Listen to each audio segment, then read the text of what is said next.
Hello, it's John Amanchukwu here, and in this segment, I would like to talk to you about why Planned Parenthood is racist. Now, this won't be difficult to prove or difficult to discuss because, by now, most people should know this if you know anything about the founder of Planned Parenthood. All right, number one, Margaret Sanger, the founder of Planned Parenthood, said that blacks were human weeds. And then she endorsed the Supreme Court's 1927 decision in Buck versus Bell, which allowed states to sterilize people deemed unfit without their consent and sometimes without their knowledge. A ruling that led to the sterilization of tens of thousands of people in the 20th century.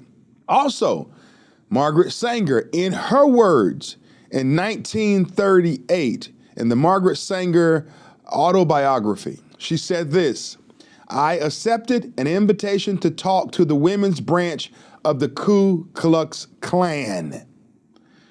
I was escorted to the platform, was introduced, and began to speak. In the end, through simple illustrations, I believed I had accomplished my purpose. A dozen invitations to speak to similar groups were proffered." Listen, does that sound like a racist to you? Going to a Klan meeting to talk about eugenics and the Negro Project and aborting babies, the unfit, all right, in particular, black and brown babies? Does that sound like a racist to you? Here it is. Also, she said, in her own words, the most urgent problem today is how to limit and discourage the overfertility of the mentally and physically defective. Now, who does she believe were mentally and physically defective? Blacks. Then when we go to a letter, and I will read this verbatim for you. On December 10th, 1939, Margaret Sanger writes a letter here to Dr. C.J. Gamble. His address, 255 Adams Street, Milton, Massachusetts. It says, "Dear Dr. Gamble, it's good to know that you are recovering. I also am stepping up and have felt much better this past week. Miss Delp was here for Thanksgiving, and I am more than delighted to learn that she was able to get $250 from the California Birth Control Organization plus the $600 from the Federation. That's good. She is a go-getter and a live wire, very tactful and charming as well. I think that my pick of her has been justified, even though she is a little higher priced than the ordinary. She has been working on the article to be written by Miriam Day Ford, Mrs. Maynard Shipley. They were good enough to send me a rough draft for comments and suggestions, and the important suggestion that I made was not to include Mrs. Delp's actual name in the article because of the fact that her sister is married to one of the high spots in the Farm Security Department, and if the enemy started to work on her name, they might make it difficult along the line. Otherwise, I think the article is good. As to my sending suggestions to the Federation," Margaret Sanger says, "I think it is really unfair for me to do so. I am too far away to have the personal contact of the different reactions, and it only holds up any definite project to have the pros and cons battered about, which makes for more chaos and confusion. There is only one thing I would like to be in touch with, and that is the Negro Project of the South, which, if the execution of the details remain in Miss Rowe's hands, my suggestions will not be confusing because she knows the way my mind works." Get that, the way her mind works. Miss Rowe sent me a copy of your letter of December 5th, and I note that you doubt it worthwhile to employ a full-time Negro physician.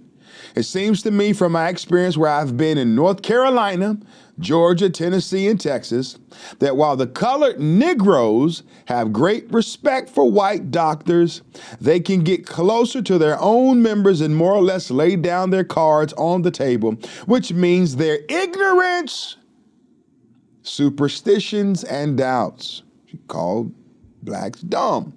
And there's another word, there's an N word for that as well, all right? They do not do this with the white people. And if we can train the Negro doctor at the clinic, he can go among them with enthusiasm and with knowledge, which I believe will have far-reaching results among the colored people. His work, in my opinion, should be entirely with the Negro profession and the nurses, hospital, social workers, as well as the county's white doctors.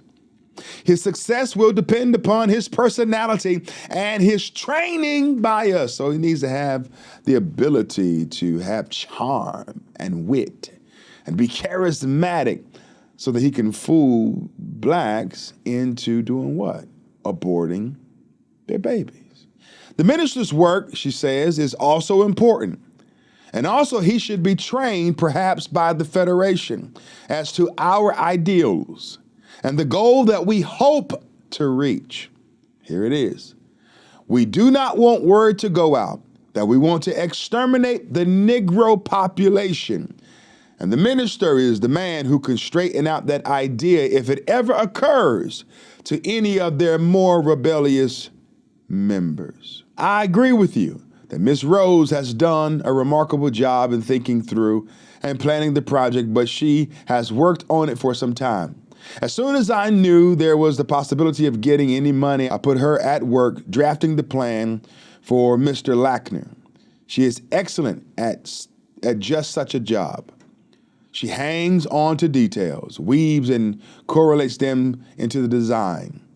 I shall never cease to have the utmost admiration and regard for her ability, and so far I have not seen anyone in the Federation who can take her place. I am constantly delighted as the thought that you are getting better, and now we must pray for Mrs. Timmy, who is seriously ill at the doctor's hospital in New York. My regards to your Sarah and to yourself. Sincerely yours, Margaret Sanger. Margaret Sanger was a racist. She was a self-avowed racist. And the propagation of her prized entity, Planned Parenthood, is conversely racist. Now, they removed Margaret Sanger's name from her prestigious and flagship clinic in New York. You know, that was represented by Margaret Sanger Street, you know. They removed that not too long after the death of George Floyd. You know, during that time period, everybody was trying to remove monuments, statues, and people's names from buildings. Well, they finally removed Margaret Sanger's because she is the most racist person in, I believe, American history as it relates to her impact and her ability to carry out her plan. Although she's dead, all right, and probably in the hottest part of hell as we speak, her plan still works, and so therefore her mission is still intact.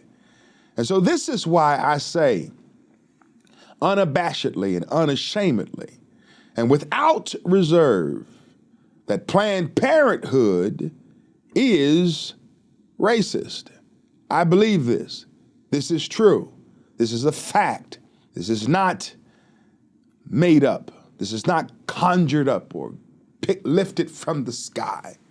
This is not the pizza that I ate last night when I was in New York talking to you.